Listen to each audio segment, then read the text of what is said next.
the second year running, the larger of the two Pixel devices released by Google is the more enticing, but it's not without its faults. While the Pixel 2 sticks to a familiar blueprint, the Pixel 2 XL mimics the Samsung Galaxy S8, iPhone X and LG V30 by slimming down the bezel and extending the display. Google has crafted a fantastic phone with a stunning camera, but there's still work to be done, especially with the slightly dodgy OLED display. It's hard to cover the Google Pixel 2 XL's looks without comparing it to the competition. For a long time, smartphones were rectangular slabs of metal with a big bezel running around the display and a prominent chin and forehead. All this changed when Samsung unleashed the Galaxy S8, which saw the slimming of that bezel right down and a screen that stretched edge to edge.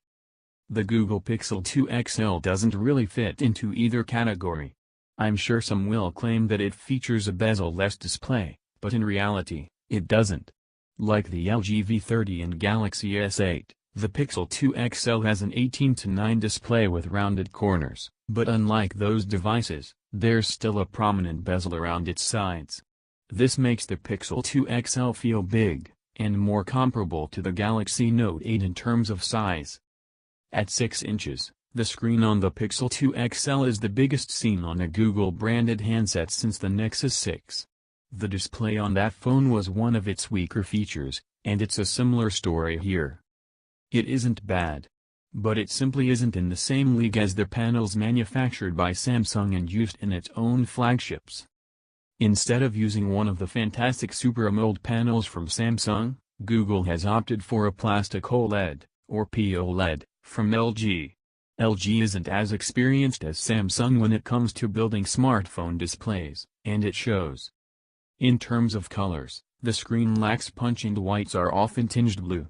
If you're looking at a website that's primarily white, the color isn't uniform and is frequently streaked with gray.